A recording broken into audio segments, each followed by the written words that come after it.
Bolehkah seorang pria mengejar harta, tahta, dan wanita dalam hidupnya? Bukankah harta, tahta, dan wanita ini dipercaya bisa menghancurkan hidup seorang pria? Video ini dibuat dari pertanyaan Bro Sensei Mulia.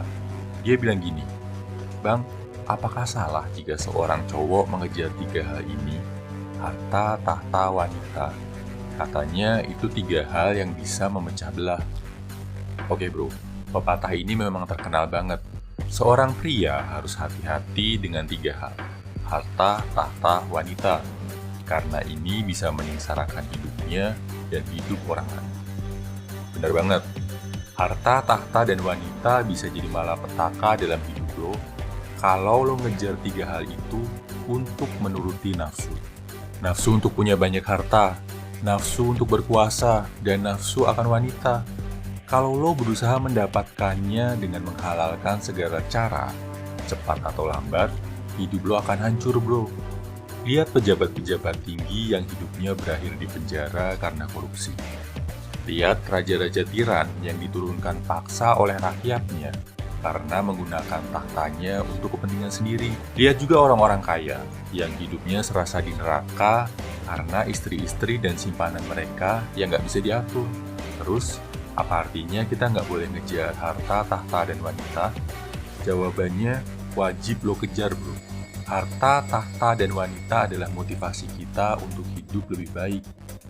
Dan 3 hal ini, terutama harta dan tahta, nggak bisa dibantah lagi jadi faktor penentu kualitas seorang pria dari zaman dulu hingga sekarang. Cowok berkualitas adalah cowok yang mapan secara finansial dan punya status bagus di masyarakat. Ini benar, karena untuk punya harta dan tahta itu bukan hal yang mudah, perlu perjuangan. Harta, tahta, dan wanita bisa jadi motivasi lo untuk sukses. Yang penting jangan mendewakan mereka. Jangan biarkan lo ngejar harta, tahta, dan wanita pakai nafsu. Banyak juga kok pria-pria di dunia ini yang berhasil mendapatkan harta, tahta, dan wanita tanpa menghancurkan hidup mereka dan orang lain. Contoh nyatanya adalah mantan Presiden B.J. Habibie. Hartanya didapat dengan cara yang halal, tidak terjerat kasus korupsi yang melanda banyak pejabat lain yang serakah dan bernafsu untuk jadi kaya di atas penderitaan rakyat. Pak Habibie bahkan memakai hartanya untuk membantu riset anak bangsa, membuat berbagai lembaga pendidikan, intinya untuk memajukan lagi negaranya. Bicara soal tahta bro, B.J. Habibie juga menggunakan tahtanya saat menjabat sebagai Presiden Indonesia dengan bijak. Dia tidak berusaha menggunakan kekuasaannya untuk kepentingan pribadi, berusaha menyelesaikan kepentingan bangsa sebaik mungkin.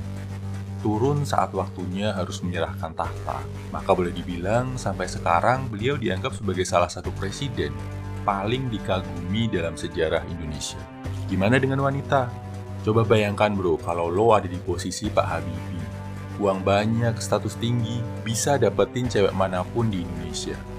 Tapi Pak Habibie memilih setia pada istrinya, Bu Ainun.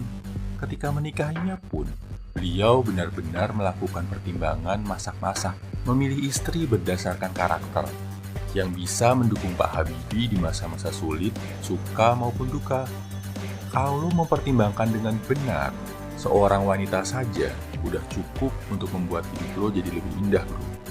Tapi kalau lo menuruti nafsu, ratusan wanita juga nggak akan cukup buat lo.